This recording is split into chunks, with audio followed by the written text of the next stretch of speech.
جب فرعون دریائے نیل میں غرق ہو گیا اور تمام بنی اسرائیل مسلمان ہو گئے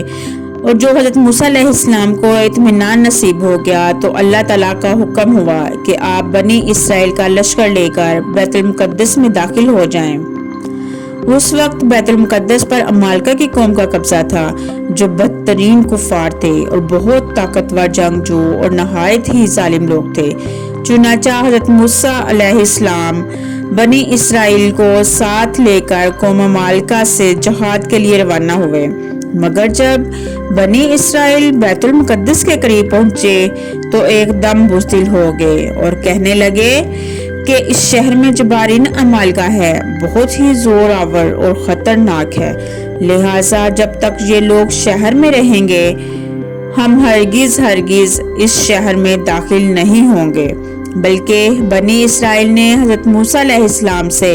یہاں تک کہہ دیا کہ اے موسیٰ، آپ اور آپ کا خدا جا کر اس خطرناک قوم سے جنگ کریں، ہم تو یہی بیٹھے رہیں گے۔ بنی اسرائیل کی زبان سے یہ سن کر حضرت موسیٰ علیہ السلام کو بڑا دکھ اور صدمہ ہوا اور آپ نے باری تعالیٰ کے دربار میں یہ عرض کیا، اے رب میرے، مجھے اختیار نہیں مگر اپنا اور اپنے بھائی کا دو قوم حکموں سے جدا رکھ۔ اس دعا پر اللہ تعالیٰ نے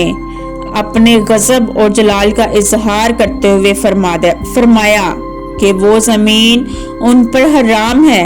40 برس تک، بھٹکتے پھرے زمین میں تو تم ان پر حکم کا افسوس نہ کھاؤ۔ اس کا نتیجہ یہ ہوا کہ یہ چلاک بنی اسرائیل ایک میدان میں 40 برس تک بھٹکتے رہے مگر اس میدان سے باہر نہ نکل سکے۔ جب حضرت موسیٰ علیہ السلام چلاک بنی اسرائیل کے افراد کے ساتھ میدان طیہ میں موجود تھے تو اللہ تعالیٰ نے ان لوگوں کے کھانے کے لیے آسمان سے 2 کھانے اتارے، ایک کا نام من اور دوسرے کا نام سلوا تھا۔ من بالکل سفید رنگ شہد کی طرح کا حلوہ تھا یا سفید رنگ کی شہد ہی تھا جو روزانہ آسمان سے بارش کی طرح برستا تھا، اور سلوا پکی ہوئی بٹیرے تھی جو دہکتی ہوئی ہوا کے ساتھ آسمان سے نازل ہوا کرتی تھیں۔ اللہ تعالیٰ نے بنی اسرائیل پر اپنی نعمتوں کا شمار کراتے ہوئے قرآن مجید میں ارشاد فرمایا، اور تم پر من سلوا اتارا۔ اس من سلوا کے بارے میں حضرت موسیٰ علیہ السلام کا یہ حکم تھا کہ روزانہ تم لوگ اس کو کھا لیا کرو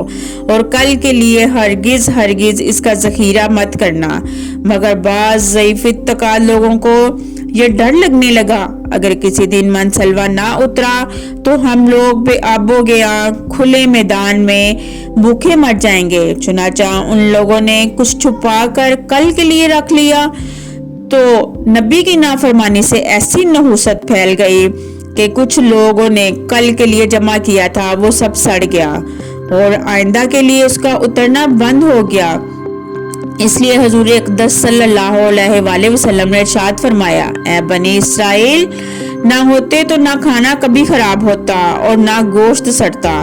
کھانے کا خراب ہوتا اور گوشت کا سڑنا اس تاریخ سے شروع ہوا، ورنہ اس سے پہلے نہ کھانا بگڑتا تھا نہ گوشت سڑتا تھا۔ اس واقعہ کو قرآن مجید میں بار بار مختلف عنوان کے ساتھ بیان فرمایا ہے، مگر اس کے باوجود بھی حضرت موسیٰ علیہ السلام کی محبت اور شفقت بنی اسرائیل پر ہمیشہ رہی کہ جب یہ لوگ میدان طیہ میں بھوکے پیاسے ہوئے تو حضرت موسیٰ علیہ السلام نے دعا مانگ کر ان لوگوں کے کھانے کے لیے من سلوا نازل کرایا اور پتھر پر عصا مار کر 12 چشمے جاری کرا دیے۔ اس سے حضرت موسیٰ علیہ السلام کے صبر اور تحمل کا اندازہ کیا جا سکتا ہے۔